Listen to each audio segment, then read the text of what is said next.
আসসালামু আলাইকুম। আমি মোহাম্মদ তাহমিদ ইসলাম শুভ, তোমাদের শুভ ভাই। বর্তমানে পড়াশোনা করছি চট্টগ্রাম ভেটেরিনারি ও অ্যানিম্যাল সায়েন্সেস বিশ্ববিদ্যালয়ে। তো তোমাদের মাঝে আজকে নিয়ে এসেছি আমি আরেকটি অধ্যায়, অর্থাৎ তোমাদের অধ্যায় না, আরেকটি নতুন ক্লাস, 5th ক্লাস তোমাদের। অর্থাৎ বাংলা সেকেন্ড পেপারে দেখতে দেখতে 5টা ক্লাস হয়ে যাচ্ছে আজকে। তো চলো শুরু করি। আজকে হচ্ছে তোমাদের মেনলি আমরা বিশেষ্য, বিশেষণ এগুলো নিয়ে পড়াশোনা করব। তো দেখো, প্রথম পরিচিতি হচ্ছে বিশেষ্য। তো বিশেষ্য জিনিসটা কি? যেই শব্দ দিয়ে ব্যক্তি, প্রাণী, স্থান, বস্তু বা এগুলো নাম বুঝাবে সেগুলো হচ্ছে বিশেষ্য। অর্থাৎ কি দাঁড়াচ্ছে? বিশেষ্য হচ্ছে সেইগুলো যেগুলো তুমি কোনো কিছু প্রকাশ করো, অর্থাৎ তোমার নাম, আমার নাম, পশু পাখির নাম, এগুলো হচ্ছে বিশেষ্য। ঠিক আছে? এবং বিশেষ্যকে 6টা প্রকারে ভাগ করা হয়েছে, 6টা প্রকারে। ঠিক আছে? কি কি? নাম বিশেষ্য, অর্থাৎ তোমার আমার নাম যেটা। জাতি বিশেষ্য, জাতি বিশেষ্য বলতে হচ্ছে, অর্থাৎ এই যে আমরা নদী বলি না, নদী, সাগর, পর্বত বলি না, এগুলো হচ্ছে জাতি বিশেষ্য। অর্থাৎ এগুলো বিশেষ্যরই একটা নির্দিষ্ট ভাগে পড়েছে। বস্তু বিশেষ্য, অর্থাৎ দেখো তো, ইট, লবণ, আকাশ বলি না, আমরা ইট দিয়ে কাজ করি, এগুলো বলি না, এগুলো সবগুলো বিশেষ্য। বিশেষ্যের ভিতরে ইট হচ্ছে বস্তুবাচক বিশেষ্য। সমষ্টিবাচক, সমষ্টিবাচক বিশেষ্য বলতে বুঝতে পারছো, অনেক কিছু সমষ্টিকে বোঝাচ্ছে। অর্থাৎ দেখো তো, বাহিনী, ঝাঁক বলি না, সেনাবাহিনী, অর্থাৎ কি, সেনাদের বাহিনী, এটা একটা সমষ্টি এবং এটা একটা বিশেষ্য। তারপর হচ্ছে গুণ বিশেষ্য, অর্থাৎ কোনো কিছু গুণ, যেটা বললাম না, এখানে বলেছিলাম তো যে গুণ বুঝাবে, সেটাই হচ্ছে গুণ বিশেষ্য। দেখো তো, দীনতা, ধৈর্য, সততা, এগুলো হচ্ছে কি, সরলতা, এগুলো হচ্ছে গুণ বিশেষ্য। তারপরে আসি ক্রিয়া বিশেষ্য। ক্রিয়া বিশেষ্য বলতে বোঝাচ্ছে পঠন, ভোজন, পাঠানো, নেওয়া, করানো। ঠিক আছে? এগুলো হচ্ছে আমার ক্রিয়া বিশেষ্য। আর ক্রিয়া বিশেষ্য মানে কি, যেগুলো করতেছে, ক্রিয়া মানে করা, আর করা দিয়েও যেগুলো যেগুলো বিশেষ্য হবে সেগুলো হচ্ছে ক্রিয়া বিশেষ্য। তো আসো বিশেষ্য এবার কিছু এমসিকিউ দেখে নিই আমরা। যে শব্দ দিয়ে কোনো কিছু নাম বোঝায়, তাই কি বলে, যেটা একটু আগে বলেছি, কোনো কিছুর নাম, বস্তুর নাম, জায়গার নাম, যেটাই বলো না কেন, সবগুলোই বিশেষ্য।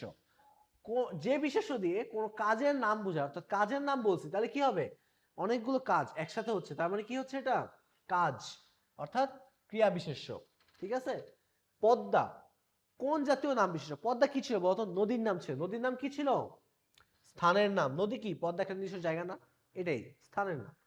জাতি বিশেষ্য উদাহরণ কি? জাতি বিশেষ্য অর্থাৎ কি, মনে করো নদী, নদী কি বোঝাচ্ছে, অনেকগুলো নদী, পদ্মা, মেঘনা, সবগুলোকে একটা জাতি না, সবগুলো নদী জাতের ভিতরে পড়েছে। অর্থাৎ জাতি কি? নদী। আকাশ কি? একটা জিনিস। পদ্মা একটা নদী, স্থান। হিমালয় কি? এটা একটা পাহাড়। এখন যদি পর্বত হতো তাহলে সে জাতির উদাহরণ হতো। যদি পদ্মা যায় নদী আসতো তাহলে সে জাতির উদাহরণ হয়েছে। আকাশের জায়গায় যদি সৌরজগৎ আসতো বা ভূমণ্ডল আসতো, সেক্ষেত্রে সেটা জাতি বিশেষ্য হতো। নিচে কোনটি সমষ্টি বিশেষ্যের উদাহরণ? বিশেষের উদাহরণ কোনটা জানো? পরিবার, মিছিল। পরিবার কি এটা সমষ্টি না? মিছিল কি এটা সমষ্টি না? অর্থাৎ এটা হচ্ছে পরিবার, মিছিল। গুণ বিশেষ্য কোনটি? গুণ বিশেষ্য কি বলেছিলাম? সততা। সততা কি ছিল? গুণ। সততা, ধৈর্য, সততা সবই কি ছিল? গুণ বিশেষ্য। নিচে কোনটি কাল নাম শ্রেণীর নাম বিশেষ্য? কাল নাম কি জানো? ওই যে বলি না, পহেলা, তারপর হচ্ছে বৈশাখ, নবান্ন, এগুলোই কাল নামের ভিতরে পড়ে যায়। অর্থাৎ পহেলা বৈশাখ, বৈশাখ হচ্ছে কাল নামের ভিতরে পড়ছে। আসে এবার পরে পড়ছে এটা সর্বনাম। বিশেষ্যর পরিবর্তে যে শব্দগুলো ব্যবহৃত হয় সেগুলো হচ্ছে সর্বনাম। ঠিক আছে? অর্থাৎ যেগুলো এখনো বলছি যে আমি, তুমি, এখন এই জায়গায় যদি মনে করো তোমার নাম সজল, আমি যদি সজল না বলে বলি যে সে কাজটি করেছে, মনে করো প্রথম লাইনে আমি বললাম যে সজল তুমি ওখানে যাও, তারপরে বললাম সে ওখানে যায়নি, তার মানে কি, সজল যায়নি। সজল কি? সর্বনাম। সজল হচ্ছে বিশেষ্য, তবে সজলের পরিবর্তে সে ব্যবহার করেছি, সেটা হচ্ছে সর্বনাম। অর্থাৎ বিশেষ্যের পরিবর্তে যে শব্দ ব্যবহার করা হয় তাকে সর্বনাম বলে। ঠিক আছে? সর্বনাম প্রায় 9 ভাগে ভাগ করা হয়েছে। বিশেষ্য কয় ভাগে ছিল? বিশেষ্য ছিল 6 ভাগে। আর সর্বনাম কয় ভাগে? 9 ভাগে। এটা একটু মনে রাখবা তোমরা, না হলে কিন্তু পরীক্ষায় যায় কনফিউজড হয়ে যাবা যে সর্বনাম কয় ভাগে ছিল আর বিশেষ্য কয় ভাগে ছিল। সর্বনাম 9 ভাগে। তার মধ্যে সর্বনাম ব্যক্তিবাচক রয়েছে, যাকে আবার 3 ভাগে ভাগ করা হয়েছে। অর্থাৎ ব্যক্তিবাচক সর্বনাম, যেমন তোমাকে বললাম না যে সজল জায়গায় সে হয়ে গেছে, তুমি, আমি, এগুলো সবই সর্বনাম। এইকে আবার 3 ভাগে ভাগ করা হয়েছে। এটা হচ্ছে বক্তার পক্ষে, অন্য পক্ষে, আর হচ্ছে শ্রোতা পক্ষ। মানে first person, second person, third person.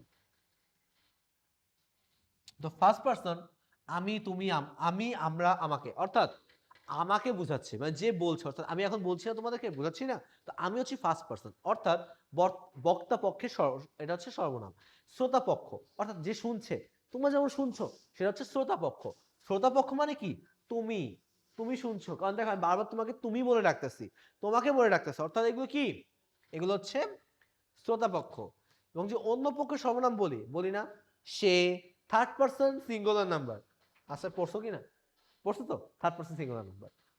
তো এই যে থার্ড পারসন বলি না, এই তুই এখানে আমাদের মধ্যে আসছে না, থার্ড পারসন সিঙ্গুলার নাম্বার হইস না, ওইটাই থার্ড পারসন সিঙ্গুলার নাম্বার। অর্থাৎ সেটা হচ্ছে সে, তারা, তিনি, তারা, এর সবগুলো, ঠিক আছে। তারা এখানে পার্থক্য হচ্ছে, একটা চন্দ্রবিন্দু আছে, একটা চন্দ্রবিন্দু নাই। শ্রোতাপক্ষের সর্বনাম কি কি ছিল বলতো, তুমি, তোমরা, যেটা বললাম আর কি তোমাদেরকে। এবার আত্মবাচক, আত্মবাচক কি জানো, কর্তা নিজেই কোনো কাজ করছে, অর্থাৎ মা কাজ করছে, কাজ করছে কে, মা, তা মা কি কর্তা, তাহলে কি হচ্ছে, কর্তা নিজে কাজ করছে, তা আত্মবাচক। অর্থাৎ দেখো নিজে, স্বয়ং, ঠিক আছে। নির্দেশক সর্বনাম, অর্থাৎ নৈকট্য বা দূরত্ব নির্দেশ করে, মানে বুঝছো, সে আমার থেকে দূরে আছে, সে আমার থেকে দূরে আছে। দেখো তো, ওই যে তোমাকে প্রথম ক্লাসে কিছু বলেছিলাম, মনে আছে কিছু লাইন, সবার ভুলে যাওয়ারই কথা, বলেছিলাম না, ওই বইটা আমাকে দাও, ওই কলমটি আমাকে দাও, ওই বলেছিলাম কিনা, এইগুলোই হচ্ছে নির্দেশক। অর্থাৎ দেখো ও, ওই, এই, এগুলো আমাকে হচ্ছে নির্দেশক, অর্থাৎ দূরত্ব বোঝাচ্ছে আমি, বা কাছে বোঝাচ্ছি। এই বইটা আমাকে দাও, ওই ওই কলমটা, ওই বলতে অনেক দূরে বোঝাচ্ছি, এই কাছে বোঝাচ্ছি। এগুলো কি, নৈকট্য এবং দূরত্ব নির্দেশে। অনির্দিষ্ট সর্বনাম, অনির্দিষ্ট সর্বনাম কি জানো, অনির্দিষ্ট বা পরিচয়হীন কিছু বোঝাতে। অনির্দিষ্ট বলতে কি বোঝাচ্ছি, অনির্দিষ্ট, যে অনির্দিষ্ট জিনিস নেই, ঠিক আছে। যেমন হচ্ছে কোথাও কেউ নেই, কেউ এলো না, যেমন তোমার লাইফে এখন কেউ আসে নাই, ঠিক আছে, কেউ এলো না, কোথাও কেউ নেই। তোমার লাইফেও যেমন কোথাও কেউ নেই, ঠিক তেমনই কোথাও কেউ নেই। প্রশ্নবাচক, অর্থাৎ কি, কাকে, কারা, এগুলো হচ্ছে প্রশ্নবাচক। তারপর আসি সাপেক্ষ সর্বনাম। সাপেক্ষ মানে কি, পরস্পর নির্ভরশীল দুটি সর্বনামকে সাপেক্ষ বলে, একটার উপর আরেকটা। যেমন যারা, তারা, আরে যে সে করলেই হলো, বলি না, এই অনেকে প্রশ্ন করে এই কাজটা কি করবে, আরে যে সে করলেই হয়েছে, যে সে, এই দেখো যে সে, দেখছো, এটা হচ্ছে সাপেক্ষ, মানে একটার উপর আরেকটা নির্ভরশীল। এবার হচ্ছে পারস্পরিক সর্বনাম। মনে রাখবা, সাপেক্ষ সর্বনাম এক জিনিস, পারস্পরিক সম্পর্ক আরেক জিনিস। পারস্পরিক মানে হচ্ছে দুই পক্ষের সহযোগিতা বা নির্ভরতা। অর্থাৎ দেখো তো, পরস্পর, নিজেরা নিজেরা কাজ করে নাও, বলি না আমরা নিজেরা নিজেরা পড়ে নিবা, তোমার স্যারাই বলবে যে নিজেরা নিজেরা পড়ে নিবা। তারপর আছে পরস্পর, সরি একটু ফোন দিয়েছে,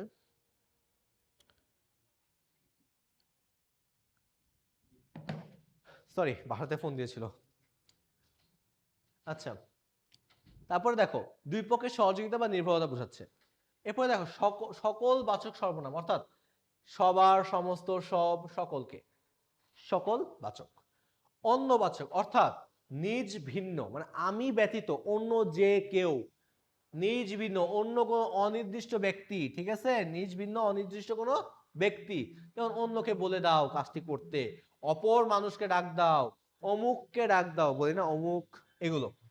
আসলে এবার এমসিকিউ দেখে নি, বিশেষ্যের পরিবর্তে কিভাবে তো হয় সর্বনাম। হাই রে, সকাল থেকে সাউন্ড হচ্ছে, একটু পর পর বাইক যাচ্ছে, সাউন্ডে পুরা মাথা নষ্ট হয়ে যাচ্ছে। সর্বনামকে কয়টি ভাগে ভাগ করা যায়, 9 ভাগে। নিচে কোনটি ব্যক্তিবাচক সর্বনাম, ব্যক্তিবাচক কি, আমি, তুমি, এই যে আমি। কর্তা নিজেই কাজটি করছেন, তা বোঝালে কোন সর্বনাম হয়, কর্তা নিজে করতেছে, তার মানে কি, আত্মবাচক। হ্যাঁ, ব্যক্তিবাচক না, কি বলো, ব্যক্তিবাচক, আত্মবাচক হবে। সাপেক্ষ সর্বনামের উদাহরণ কোনটি, সাপেক্ষ কি বলেছিলাম, একটা সাপেক্ষে আরেকটা, মানে যে সে করলেই হলো, যারা তারা করলেই হলো, যে সে। নিজ ভিন্ন অন্য কোনো ব্যক্তি, নিজ ভিন্ন মানে আমি না, অন্য কেউ, তার কি অন্যবাচক, দেখাই দরকার নেই, যেহেতু অন্য কেউ বলে দিছে, আমার তো অন্য কেউ করছে। কোন সর্বনামের নৈকট্য বা দূরত্ব কি বলছিলাম বলতো, নির্দেশক। তারপর আসো বিশেষণে যাই। বিশেষণ কি বলতো, বিশেষ্যের ও সর্বনামের দোষ, গুণ, সংখ্যা, পরিমাণ, অবস্থা, এগুলো বোঝাচ্ছে বিশেষণ। বিশেষণকে আমরা অনেকগুলো ভাগে ভাগ করি, ঠিক আছে, তার মধ্যে আমরা স্পেসিফিক না বলেও আমরা যদি বলি, এর সর্বোচ্চ 11টা ভাগে ভাগ করা হয়েছে, আই গেস 11টা হওয়ার কথা, হ্যাঁ 11টা ভাগে ভাগ করা হয়েছে। তো চলো প্রথমে শুরু করি, বর্ণবাচক। দেখো তো, বর্ণবাচক মানে কি, রং নির্দেশ করবে। গুণবাচক, গুণ নির্দেশ করবে। অবস্থাবাচক, অবস্থান নির্দেশ করবে। ক্রমবাচক, ক্রম সংখ্যা নির্দেশ করবে। পূরণবাচক, পূরণ সংখ্যা নির্দেশ করবে। পরিমাণবাচক, পরিমাণ নির্দেশ করবে। তার মানে কি, বিশেষণের সমস্ত গুণই এখানে রয়েছে। তারপর যদি আমরা আইটু দেখি, দেখো উপাদানবাচক মানে কি, উপাদান নির্দেশ করবে। প্রশ্নবাচক, প্রশ্নকর্তা, প্রশ্নবাচকতা নির্দেশ করবে। নির্দিষ্টতা, অর্থাৎ কি বিশেষায়িত বিশেষণকে নির্দিষ্ট করবে। ভাববাচক বক্তার অন্তর্গত ভাবকে বিশেষায়িত করবে, ঠিক আছে। বিধেয় বিশেষক মানে কি বিধেয় অংশে বিশেষণ বসবে, সেগুলোকে বিধেয় বিশেষণ বলে। তার মানে দেখো তো আমরা একটু এমসিকিউ দেখি তো, সরি এমসিকিউ না, আগে আমরা একটু শর্ট উদাহরণগুলো দেখি। যেমন বর্ণ বলছে নীল সবুজ, এগুলো গুণ মানে কি বলতো, ঠান্ডা গরম চালাক বোকা এগুলো। অবস্থান চলন্ত তরল কঠিন, এগুলো হচ্ছে অবস্থান। ক্রমবাচক ওই যে বলি না 1 2 3 4 পড়ছিলাম আমরা ক্রমবাচক, ওইটাই। প্রমাণবাচক ওই যে প্রথম দ্বিতীয় তৃতীয়, এগুলো হচ্ছে প্রমাণবাচক, এগুলো বিশেষ হয়।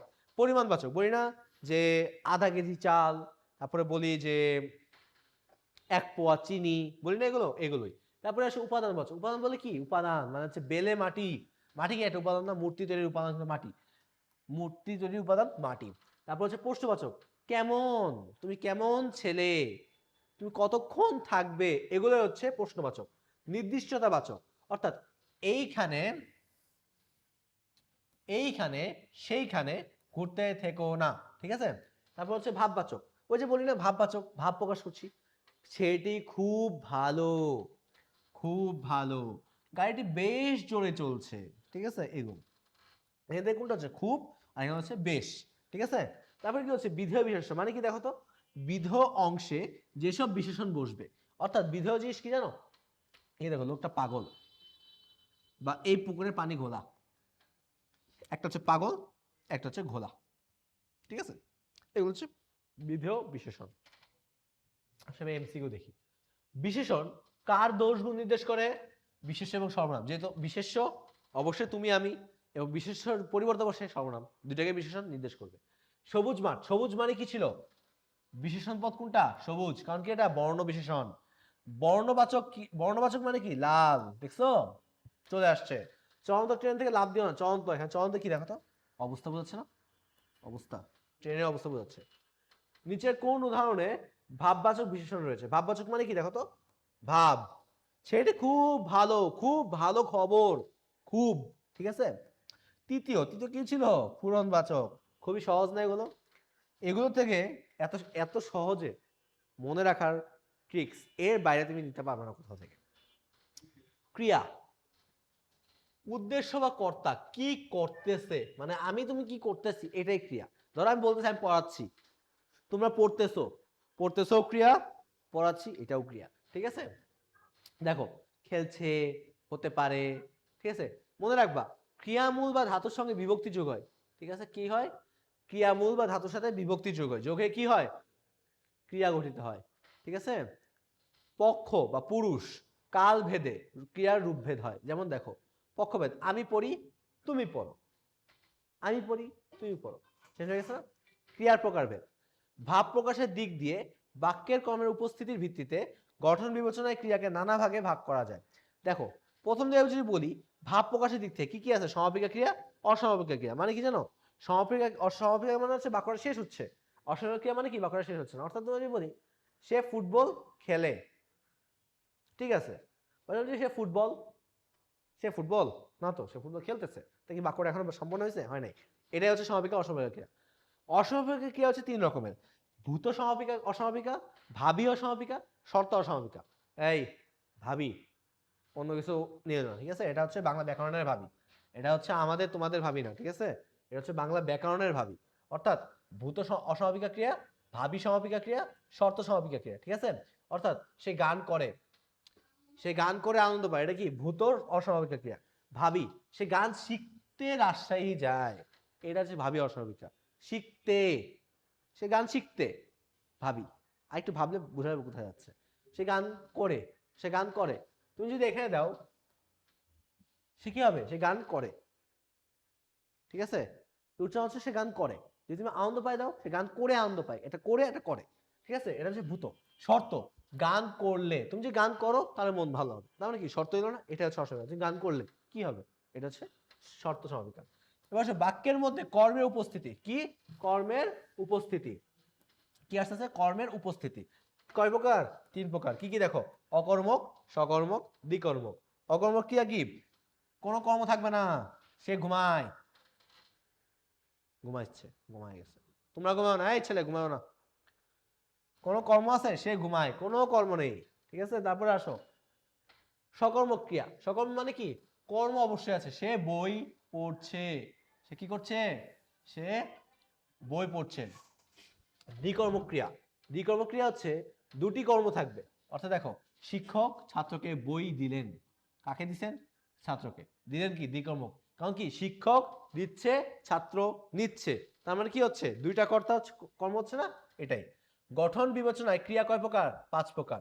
সরল ক্রিয়া, প্রয়োজক ক্রিয়া, নাম ক্রিয়া। আগে আমরা তিনটা পড়ি, বাকি দুটা পরে পড়ছি। ফার্স্টে সরল ক্রিয়া, সরল মানে কি একটি মাত্র পদ দিয়ে গঠিত, সে লিখছে, শেষ।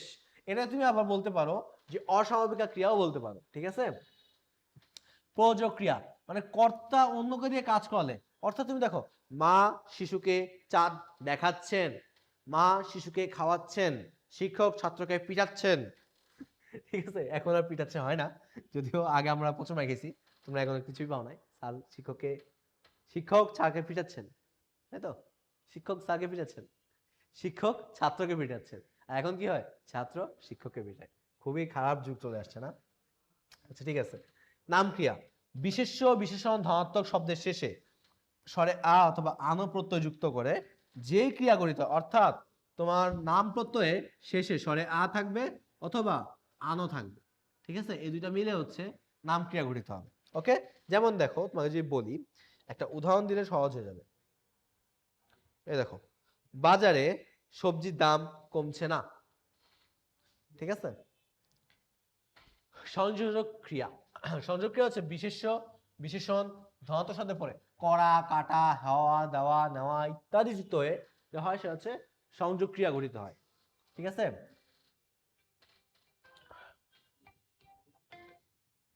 সরি একটু কল আসছে, হ্যালো।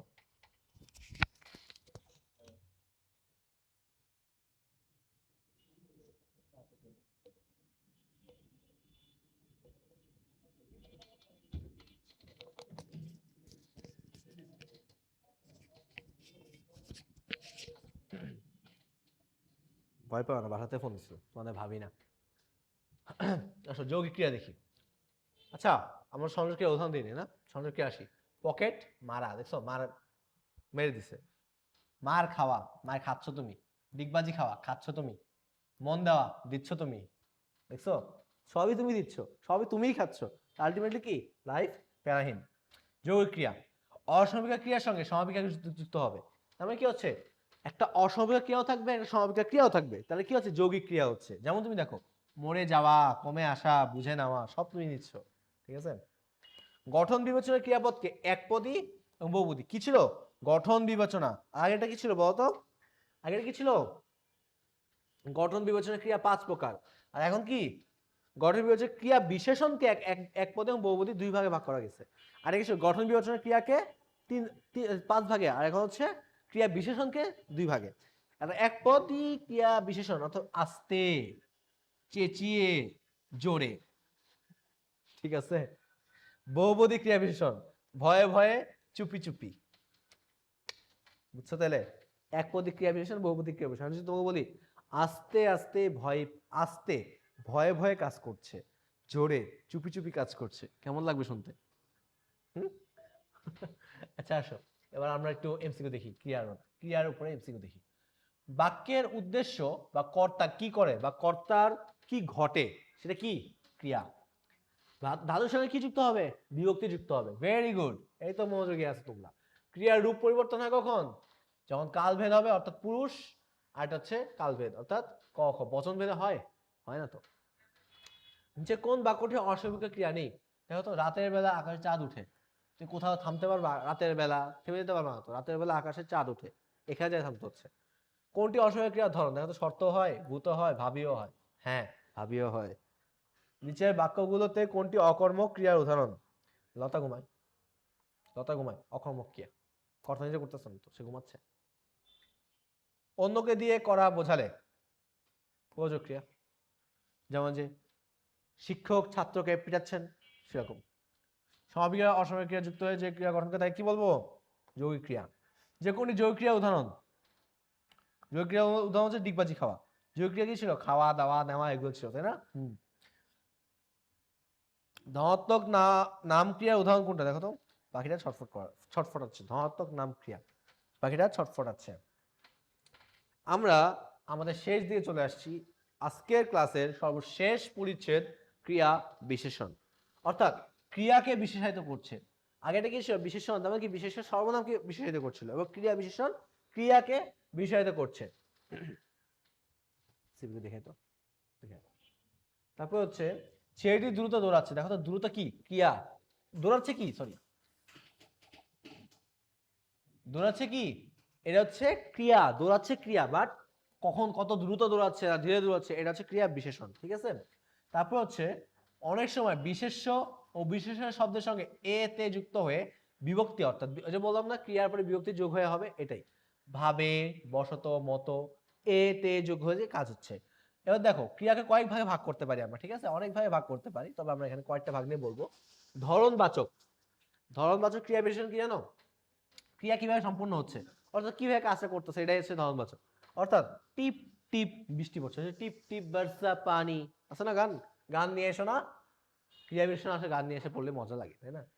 আমরা কিন্তু দেখবা এরকম পড়তে ভালো লাগে না, বাট একটা গান খুব তাড়াতাড়ি মুখস্থ হয়ে যায়, কারণ কি, কারণ এটা মাথার থেকে একটা হরমোন নিঃসরণ করে, ওই হরমোন তোমরা পরে জানতে পারবে, এখন দেখার কোনো দরকার নেই। আপাতত এই যে টিপ টিপ বৃষ্টি পড়তেছে না, এই টিপ টিপ বৃষ্টি পড়তে দাও। এখন দেখো কালবাচক বিশেষণ, কালবাচক বিশেষণ দেখো ক্রিয়া বিশেষণ ক্রিয়া সম্পাদনের কাল নির্দেশ করে, অর্থাৎ ক্রিয়া কখন সম্পাদিত হচ্ছে সেটা, অর্থাৎ দেখো আজকাল, যত সময়, এগুলো হচ্ছে এখন কাল নির্দেশ করছে।